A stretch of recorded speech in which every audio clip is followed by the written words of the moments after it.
გასულ კვირას ევროპის საზოგადოებრივი ჯანმრთელობის კვირეული გაიმართა. საქართველოს უნივერსიტეტი წარმოადგენს საქართველოს ევროპის საზოგადოებრივი ჯანმრთელობის ასოციაციაში, IUFA-ში, რომელიც დაფუძნდა 1992 წელს და აერთიანებს 57 ქვეყნის 82 წარმომადგენელს.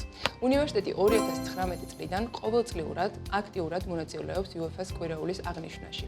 რა იყო კვირეულის მთავარი თემა და რამდენად მასშტაბურად აღინიშნა ის წელს საქართველოს უნივერსიტეტის საზოგადოებრივი ჯანმრთელობისა და ჯანდაცვის მენეჯმენტის დეპარტამენტის ხელმძღვანელი მარიამ ლობჟანიძე მიგვიყვება ამ ყველაფერზე. მარიამ, დიდი მადლობა, რომ ჩვენი სტუმარი ხართ და გაგვიზიარებთ ამ ძალიან კარგ სიახლეს, რომელზეც ჩვენ სიახლეების ნაწილშიც ვისაუბრეთ.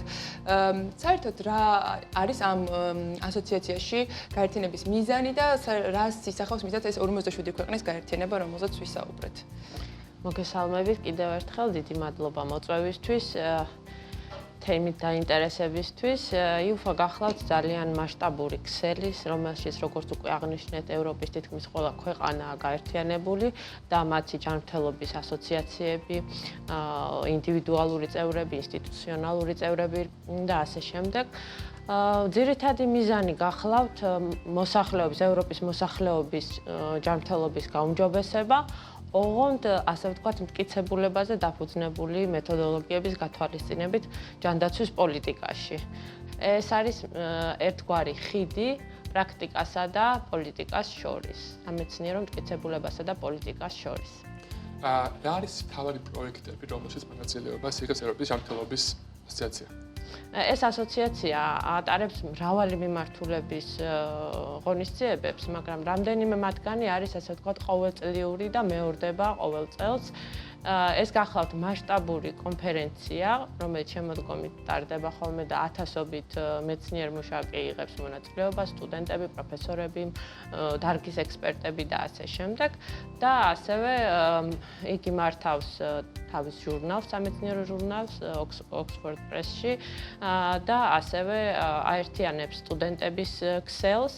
ამ ქსელში გაერთიანება ყველა სტუდენტისთვის უფასოა, ხელმისაწვდომია, უამრავ მასალაზე აქვთ წვდომა და აქვთ ქვესექციები, 30 დაახლოებით 30-მდე ქვესექცია, სადაც თემატიკების მიხედვით მუშაობენ დარგის პროფესიონალები და შესაბამისად თანამოაზრეების მოძებნად ძალიან ადვილად არის შესაძლებელი. როგორც მივხვდი, წევრები არიან როგორც ლექტორები, ასევე სტუდენტები, სხვადასხვა ექსპერტები, მეცნიერები, ხო? ანუ ბევრს აერთიანებს ეს წევრობა, ბევრი ის არის თუ კონკრეტულად ვინ შეიძლება იყოს წევრი და რამდენად პრესტიჟულად ითვლება ამ ყველაფრის წევრობა, ესე ვთქვათ.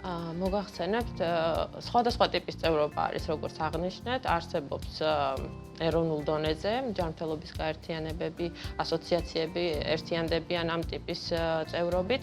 არსებობს ინსტიტუციური წევრობა, რომელიც ვართ ჩვენ საქართველოს უნივერსიტეტის ჯანმრთელობის მეცნიერებების სკოლა, როგორც უკვე აღნიშნეთ 2019 წლიდან უერთდებით EUFA-ს და მის ყველა ვცდილობთ ვიყოთ კოორდინაციაში მათ ყველა აქტივობასთან და ასევე ინდივიდუალური წევრობა. ინდივიდუალური წევრობა სტუდენტების, ლექტორების, პროფესორების და ასე შემდეგ და დიდი წვდომა არის მასალებთან და ასე შემდეგ. რა პერსპექტივებს აძლევს ეს ახალგაზრდა სტუდენტებს, ისევე როგორც ლექტორებს, რომ იყვნენ გაწევრიანებული ამ ძალიან ფართო და მასშტაბურ ასოციაციაში?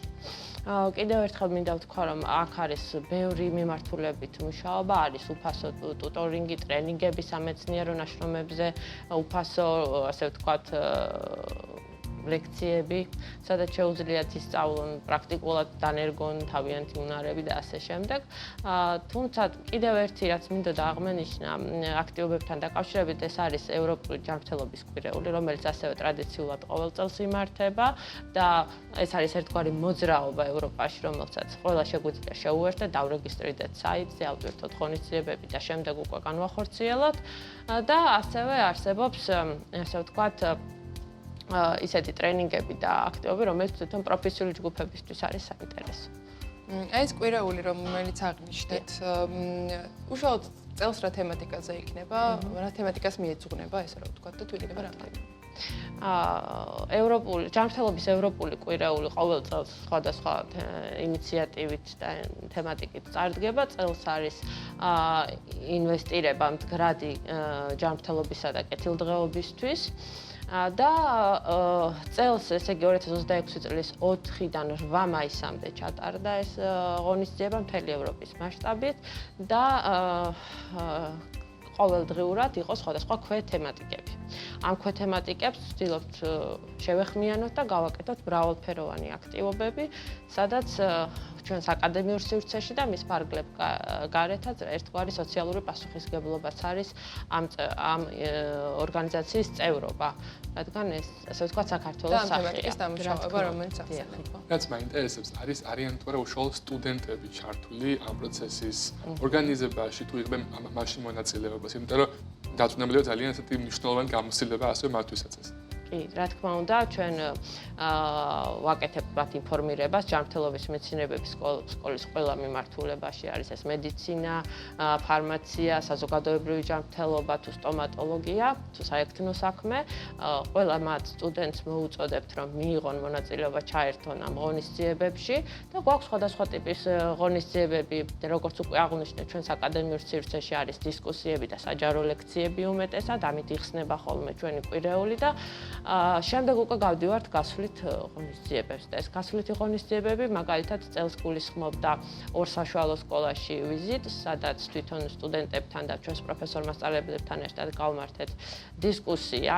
ერთ-ერთი თემატიკა გახლდათ დეზინფორმაცია ჯანმრთელობაში და სხვადასხვა მიმართულებით მაგალითად როგორიც არის ადამიანის პაპილომავირუსთან დაკავშირებული დეზინფორმაცია, მითები და რეალობა და სხვადასხვა გასართობი აქტივობებით ვცდილობთ, რომ ინფორმირებულობა ავამაღლოთ თუნდაც საშუალო სკოლის ასაკში და თვითონ სტუდენტებიც აქტიურად არიან ამაში ჩართული. ასევე ერთი გასვლითი ღონისძიება მიეძღვნა უთანასწორობის შემცირებას სოციალურ ფენებში და ჩვენ აქტიურად თანამშრომლობთ ასევე წეროვანი სიძულებით გადაადგილებულ პირთა დასახლებაში არსებულ მოწყვლად ჯგუფთან, როგორიც არის განსაკუთრებული საჭიროებების მქონე ადამიანები და იქ ჩატარდა ერთ-ერთი ღონისძიება, სადაც მათ ჰქონდათ არტ-თერაპიის ნაწილი, ამაში ძალიან კარგად იღებდნენ სტუდენტები მონაწილეობას, სხვადასხვა გასართობი აქტივობები და ასევე ჩვენმა პროფესორ-მასწავლებლებმა სტუდენტებთან ერთად გაუწიეს,